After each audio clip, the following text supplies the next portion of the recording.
Okay, I'm going to show you how to import videos from our Google Drive, whether that be the team drive or just the drive there associated with our email, and put those into the graphics. So, the first thing that we're going to do is we're going to go ahead and go into our drive, and we're going to find the video that we want, whether it's here again in the main drive, or whether it's in our team drive here at the TBNN. Everything should be placed in the team drive, but sometimes we place it other places. So I'm just going to go ahead and go back to the My Drive area, and I'm going to go ahead and pick this first video of the football coach. So we're going to go ahead and pick that video, and then I'm going to get the little three dots to come up. Once those come up, I'm going to go ahead and click on them, and then I'm going to click Open In on that list. It's going to prepare to export. Once it exports, it's going to open it up into iMovie. And once in iMovie, we're going to do one thing, maybe two things to it, and then send it there. So copy to iMovie. And it says that the file cannot be used by iMovie, which is fine. We're going to go ahead and click OK. Now, the reason why that is because that video file is a .avi. So if we come back to our drive, you'll see that video file says .avi at the end.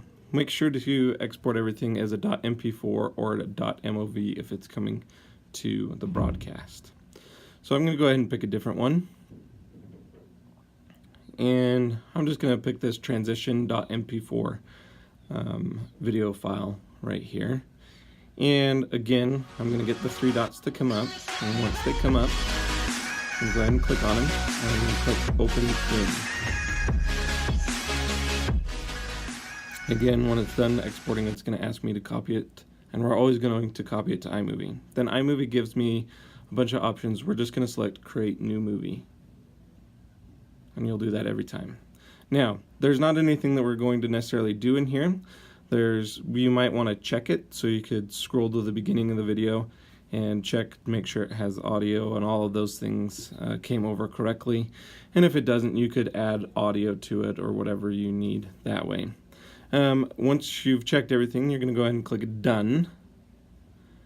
And once you click Done, down at the bottom of the screen, there's that little box with an arrow pointing out of it. We're going to go ahead and click that. And we're going to save the video as far as the options. Now, we're always going to want to choose the highest option, so whether that's 720p or 1080p, but the HD is what we're looking for. In this case, I chose HD 1080p. It's going to export the movie.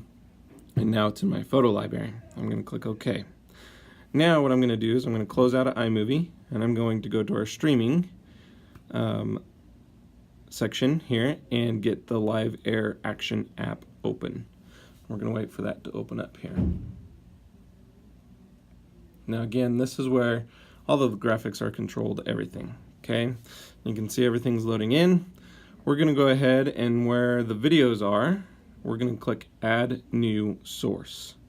Okay, once we click Add New Source, it gives us a few options. We're going to go ahead and click Video Files, and that'll allow us to choose from the videos that are saved on the iPad. And you can see here it's only times and little screenshots, so be familiar with kind of what the video looks like. In this case, I know it's the 13-second video right there at the beginning.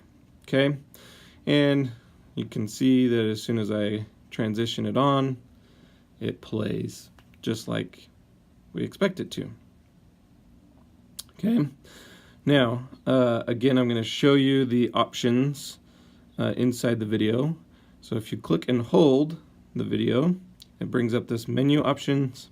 Okay, you can choose the audio, you can, whether it's always on or if it's live, etc., etc. Again, you can change what happens when the video is completed, either stopping, looping, or transitioning automatically. Transition automatically is the one that we want to have selected when we're using it for a broadcast of any kind, unless it's like an instant replay for everything else. Okay, now that little magnifying glass that I just clicked, that allows you to put the video in different parts of the screen, so kind of like a picture-in-picture thing. You can pinch to scale it, With 2 fingers you can rotate it, or you can drag to move it, or you can select one of the options down below. Once you're done setting it all, go ahead and click Done, and you can see that it has made it smaller in the preview. Excuse me. Hasn't made any changes yet because I haven't transitioned it and retransitioned it on yet. So I'm going to go ahead and do that here. I'm going to set the options to transition. And you can see, unless I manually transition it off, it's just going to keep with the last settings it had. Once I transition it off and transition it back on, just double checking my settings again, hit done. And once I transition this back on, you can see over here in the preview it's much smaller, and if I were to transition it back on, it would play the way it's supposed to. So it doesn't update until you transition it off and retransition it on. So that's how that works. Now that's how you would add any kind of video. Those are again the video options inside of Live Air Action, and that's how we take our videos from Google Drive and put them inside the broadcast.